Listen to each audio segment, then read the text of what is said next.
ये कहानी है ऐसे इंसान की जिसने 400 से भी ज़्यादा दिन तक दुनिया के सबसे बड़े और बेरहम समुंदर पैसिफिक ओशन में ज़िंदगी और मौत की जंग लड़ी और 14 महीनों बाद वो जिंदा वापस भी आया। लेकिन आते ही ऐसा क्या हुआ कि उसको सुसाइड अटेम्प्ट करना पड़ गई, जानते हैं आज की इस वीडियो में।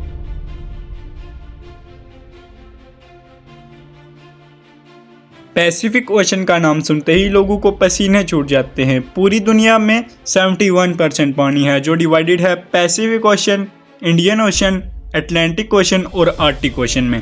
पैसिफिक ओशन दुनिया का सबसे बड़ा और बेरहम समुंदर है जो लगभग पूरी दुनिया को अपने अंदर निगल सकता है। इस ओशन में कुछ ही आइलैंड हैं जिनमें से ज़्यादातर आइलैंड पर आज तक किसी इंसान ने कदम भी नहीं रखा। अगर गलती से भी कोई इंसान यहाँ गुम हो जाए तो उसको ढूंढना लगभग नामुमकिन है। पैसिफिक ओशन में 14 महीनों तक जिंदा रहने वाले इंसान का नाम है जोस एल्वाडोर एल्वारेंगा। इस इंसान के पास 7 फुट की छोटी सी बोट थी जिस पर सीधे लेटा भी नहीं जा सकता सही से, और इस इंसान ने 1 साल से भी ज़्यादा समुंदर में रहकर वर्ल्ड रिकॉर्ड बनाया। ये बात है नवंबर 2012 की, जब ओजे और उसका साथी निकलते हैं मैक्सिको के साहिलों से मामूल के मुताबिक फिशिंग करने के लिए। क्योंकि उनकी बोट बहुत ही छोटी थी जिस पर एक ही इंजन और एक ही फ्रिज था, इसलिए वो 30 घंटे के अंदर वापस आने का डिसाइड करते हैं। जब वो अपना जाल समुद्र में बिछा रहे होते हैं तो उन्हें अपने पीछे एक समुद्री तूफान आता हुआ नजर आ रहा होता है। डर के मारे वो अपना जाल वहीं छोड़कर तेजी से वापस साहिल की तरफ भागते हैं। 13 घंटे मुसलसल अपनी बोट भगाने के बाद अब उन्हें अपना साहिल नजर आ रहा था कि अचानक उनकी बोट का इंजन बंद हो जाता है। समुंदर की तेज़ लहरें, तूफान की शिद्दत उनकी बोट को वापस पीछे की तरफ धकेलना शुरू कर देती हैं कि वो रेडियो ऑन करके अपने बॉस को मैसेज भेजते हैं, मगर जब तक उनका बॉस मैसेज सुनता तब तक बहुत देर हो जाती है। चनाचे उनका बॉस एक रेस्क्यू टीम भेजता है मगर वो लोग उन्हें ढूंढने में नाकाम हो जाते हैं क्योंकि अब तक उनकी बोट साहिल से बहुत ज़्यादा दूर जा चुकी होती है और उनका रेडियो भी ऑफ हो जाता है। तूफान की इस शिद्दत में उन्हें कुछ भी समझ नहीं आ रहा था कि अब क्या करना है। हैरानी की बात तो यह है कि सिर्फ 5 ही दिन में उनकी बोट साहिल से 450 किलोमीटर दूर तक चली जाती है। ना ही उनके पास कोई फ्लेयर गन थी, ना ही कोई ऐसी चीज़ जिससे वो अपनी मदद का किसी को सिग्नल दे सके। दोनों ने मन ही मन में सोच लिया था शायद अब बचना नामुमकिन है।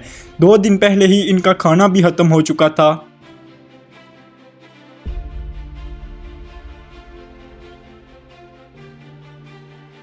दानू का भूख से बुरा हाल था कि अचानक एक परिंदा उनकी बोट में आकर बैठता है, लेकिन वो उसे पकड़ने में नाकाम हो जाते हैं। कुछ ही देर में एक और परिंदा आकर बैठता है और वो कोशिश करके उसको पकड़ लेते हैं। इस तरह वो बोट में आने वाले परिंदों से अपनी भूख तो मिटा लेते हैं, लेकिन प्यास बुझाने के लिए वो जब कभी भी बारिश होती तो वो बारिश का पानी अपनी प्लास्टिक की बॉटल्स में जमा कर लेते और अपनी प्यास बुझाते। लेकिन जब कभी बारिश ना होती तो मछलियों और टर्टल्स का खून पीकर गुजारा करते। इन सब हालातों में उन्हें पैसिफिक ओशन में 3 महीने से भी ज़्यादा अरसा गुजर चुका था। आखिरकार ओजे का साथी ये मेंटल टॉर्चर बर्दाश्त ना कर सका और उसने सुसाइड कर ली। अब ओजे एक छोटी सी बोट में पूरे पैसिफिक ओशन में अकेला था और उसे भी अब जीने की कोई उम्मीद भी नजर नहीं आ रही थी। एक अंदाजे के मुताबिक देखा जाए तो ओजे समुंदर के सबसे वीरान हिस्से में पहुंच चुका था जहां से कभी कभार कोई कार्गो शिप ही गुजर जाए तो गुजर जाए।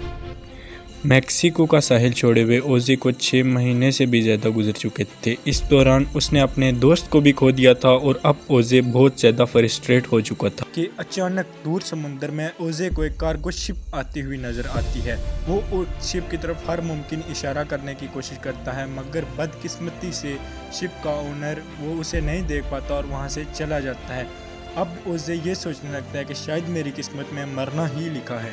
11 महीने बाद ओजे अपनी इस छोटी सी बोट में 8000 किलोमीटर ट्रैवल कर चुका था। उसके पास कपड़े भी फट चुके थे और उसको सनलाइट से अपने आप को बचाने के लिए सिर्फ एक अंडरवेस्ट ही बची थी।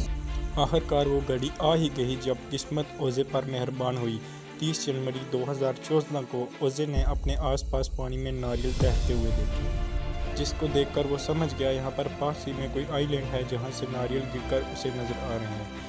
और थोड़ी ही देर बाद उसे एक आइलैंड भी नज़र आ गया और उसको डर था कि कहीं ये भी मुझसे छूट ना जाए, और उसने अपनी बोट से छलांग लगा दी और तैर कर आइलैंड की तरफ बढ़ने लगा। पिछले 14 महीने में ओजे ने पहली बार किसी ज़मीन पर कदम रखा था। और ओजे को वहाँ से रेस्क्यू करके उसके शहर भेज दिया गया। लेकिन आते ही ओजे को उसके दोस्त के मर्डर के केस में जेल में डाल दिया गया और ओजे ये सदमा बर्दाश्त न कर सका और उसने सुसाइड कर ली।